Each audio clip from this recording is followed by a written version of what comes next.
This is the US government's public enemy number one. बिस्मिल्लाहिर्रहमानिर्रहीम।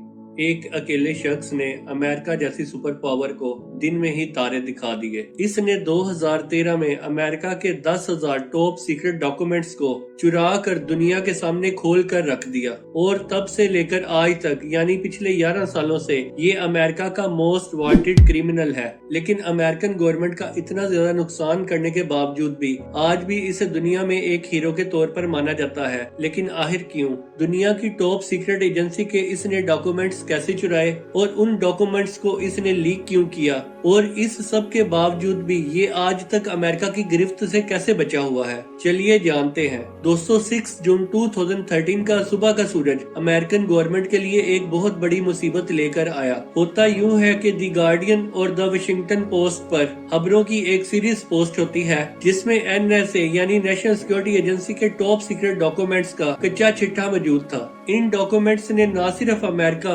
बल्कि पूरी दुनिया के मोबाइल यूजर्स को हैरत में मुब्तला कर दिया जब उनको ये पता चला कि अमेरिकन गवर्नमेंट पूरी दुनिया के मोबाइल यूजर्स के ऊपर नजर रख रही है। The NSA had a secret program called PRISM.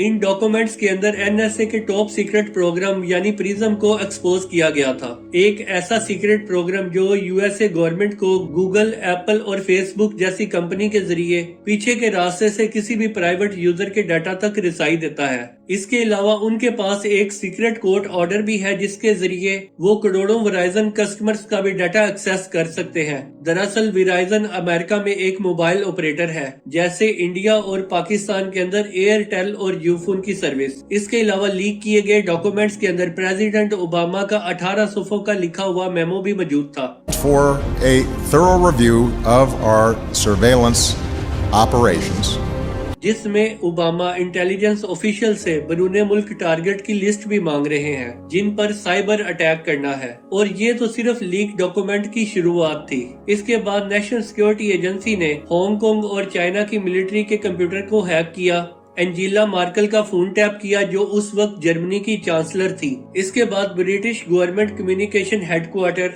GCHQ अपने शहरियों पर नजर रखने के लिए एक प्रोग्राम चला रहे थे और लीक डॉक्यूमेंट्स के अंदर NSA और GCHQ की बातचीत आपस में सामने आई। शुरुआत में तो किसी को भी ये मालूम नहीं था कि ये डॉक्यूमेंट्स लीक किसने किए और क्या ये डॉक्यूमेंट्स सच्चे भी हैं या नहीं, क्योंकि न्यूज एजेंसीज अपनी खबर का सोर्स बताने की पाबंद नहीं होती। लेकिन इसके ठीक 3 दिनों के बाद एक शख्स सामने आता है जो इन डॉक्यूमेंट्स को लीक करने की जिम्मेदारी अपने ऊपर लेता है। 29 ईयर का एडवर्ड स्नोडन, जो कि एक हाई स्कूल ड्रॉप आउट था और उसने अपने कैरियर की शुरुआत US मिलिट्री से की, लेकिन 1 साल के बाद वहां से डिस्चार्ज होकर 2005 में मैरीलैंड यूनिवर्सिटी का सिक्योरिटी गार्ड लग गया। एडवर्ड चूंकि पढ़ाई में इतना ज्यादा अच्छा नहीं था, लेकिन कंप्यूटर के ऊपर उसकी स्किल्स बहुत ही ज्यादा मजबूत थी कि CIA ने उसको जॉब के ऊपर रख लिया। इसके बाद CIA में कुछ साल बिताने के बाद यानी 2009 के अंदर अमेरिकन टेक जायंट यानी डेल ने उसको हायर कर लिया और डेल कंपनी के पास उस वक्त नेशनल सिक्योरिटी एजेंसी के कंप्यूटर्स को अपग्रेड करने का कॉन्ट्रैक्ट भी था। तभी उन्होंने एडवर्ड को भी उसी प्रोजेक्ट के ऊपर काम करने के लिए लगा दिया, जहां उसका रोल पहले सुपरवाइजर का था, बाद में वो साइबर स्ट्रेटेजिस्ट बन गया। यहाँ तक तो एडवर्ड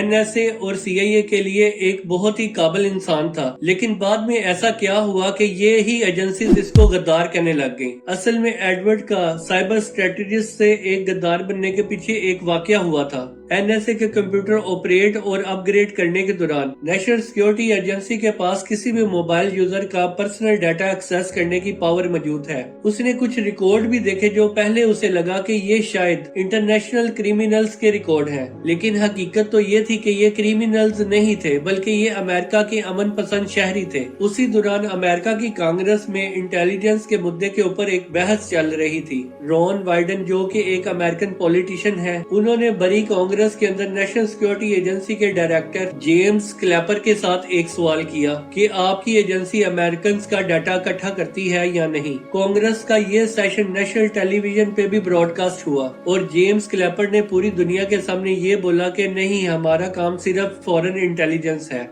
एडवर्ड स्नोडन उस वक्त टीवी के ऊपर अपने डायरेक्टर को साफ साफ झूठ बोलते हुए देखकर बहुत ही ज्यादा हैरान हुआ। उसको इतना ज्यादा गुस्सा आया कि 3 दिनों के बाद उसने डेल की जॉब को بھی چھوڑ دیا جہاں سے وہ سالانہ $2 لاکھ تک کما رہا تھا۔ 2013 کے اندر اس نے ڈیل کو چھوڑ کے بوز ایلن ہیملٹن کو جوائن کر لیا جو کہ US آرمی، NSA اور CIA کے لیے کام کرتی تھی، اور اس کمپنی نے بھی اسے NSA کے ایک پروجیکٹ کے اوپر کام کرنے کے لیے لگا دیا۔ نیشنل سیکیورٹی ایجنسی کا یہ کہنا ہے کہ ایڈورڈ نے ہمارے کمپیوٹر کے اندر سے اتنی زیادہ فائلز کو چرایا ہے کہ ان کا اندازہ لگانا بھی بہت مشکل ہو رہا ہے، کیونکہ ان ڈاکومنٹس کی تعداد 20,000 ڈاکومنٹس سے بھی زیادہ ہو سکتی ہے۔ لیکن ایڈورڈ نے ایسا کیا کہ اس نے ٹاپ سیکرٹ ایجنسیز کی فائل کو کاپی کر لیا، وہ بھی کسی کو بنک پڑے بغیر۔ حیرانی کی بات یہ تھی کہ اس نے اس کام کے لیے کسی پیچیدہ ہیکنگ ٹول کا استعمال نہیں کیا، بلکہ یہ سارا کام ایک چھوٹی USB ڈرائیو کے ذریعے کیا گیا۔ پر آخر کیسے؟ کیونکہ نارمل آفیسز کے اندر بھی ڈیٹا چوری ہو جانے کے ڈر سے USB کے استعمال کے اوپر پابندی لگائی ہوتی ہے۔ دوسرا یہ کہ کسی بھی کمپنی کے سسٹم کے اندر جہاں کانفیڈینشیل ڈیٹا ہوتا ہے وہاں ہر ایک امپلائی کے پاس ڈیٹا ایکسیس کرنے کی اتھارٹی نہیں ہوتی۔ یہ تو پھر بھی نیشنل سیکیورٹی ایجنسی کے کمپیوٹر تھے جن کی سیکیورٹی کا کوئی توڑ نہیں ہوتا۔ ایڈورڈ سنوڈن نے اس کام کو کرنے سے پہلے سب سے پہلے اپنے بھاگنے کا پلان بنایا اور اپنی لوکیشن کا فائدہ اٹھایا، کیونکہ وہ بوز ایلن ہیملٹن کی طرف سے NSA کے ایک پروجیکٹ کے اوپر ہائر کیا گیا تھا۔ اسی وجہ سے اس کو ہوائی میں NSA کے میری لینڈ ہیڈ کوارٹر سے 5,000 میل دور رکھا گیا تھا۔ ہوائی میری لینڈ سے 6 گھنٹے پیچھے ہے۔ اس کا مطلب یہ تھا کہ جب ایڈورڈ اپنے ہوائی آفس میں کام کرتا تھا اس وقت تک NSA کے ہیڈ کوارٹر سے سب لوگ چلے جاتے تھے۔ دوسرا فائدہ یہ تھا کہ اسے NSA کے سرورز تھن کلائڈ سسٹم کے ذریعے رسائی حاصل تھی جو کہ اصل میں آؤٹ ڈیٹڈ تھا۔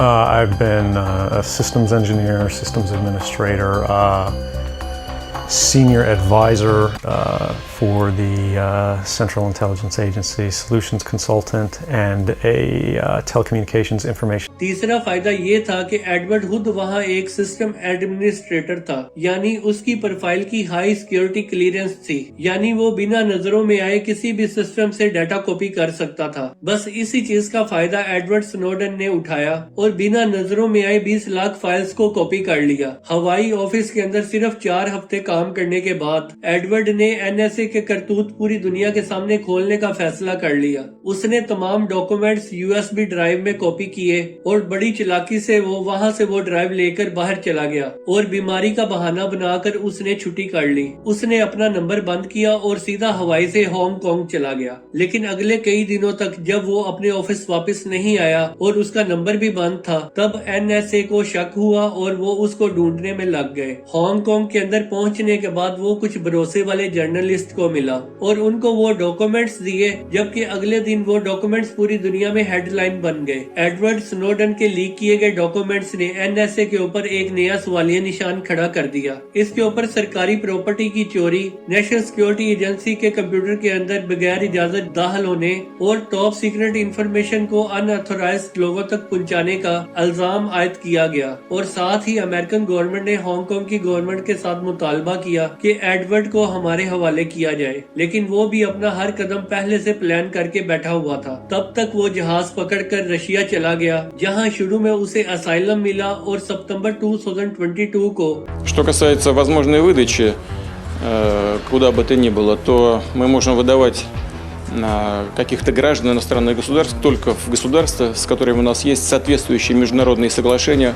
о выдаче преступников. پوٹن نے اسے رشین سٹیزن شپ دے دی۔ تب سے لے کر آج تک ایڈورڈ کئی انٹرویو دے چکا ہے جس میں اس نے بتایا کہ کیسے ہمارے فون ہماری ہی جاسوسی کرتے ہیں۔ اس نے نوزی سمرف نامی ایک ٹول کا ذکر کیا جو ہمارے فونز کے مائکرو فون کا ایکسیس سیکیورٹی ایجنسیز کو دیتا ہے، جس کی وجہ سے وہ آس پاس کی آوازیں بنا کسی رکاوٹ کے سن سکتے ہیں۔ کچھ لوگ ایڈورڈ سنوڈن کو غدار کہتے ہیں۔ I believe he's a hero for risking his life and exposing the US, UK, and its allies' unwarranted. لیکن کچھ لوگ اس کو ایک ہیرو کہتے ہیں کیونکہ اس نے NSA کا اصل چہرہ پوری دنیا کے سامنے بے نقاب کیا۔ امید ہے کہ فاضی ٹی وی کی یہ ویڈیو بھی آپ کو بہت زیادہ پسند آئی ہوگی اور آپ کے پیار بھرے کومنٹس کا ہمیں انتظار رہے گا۔ جزاک اللہ۔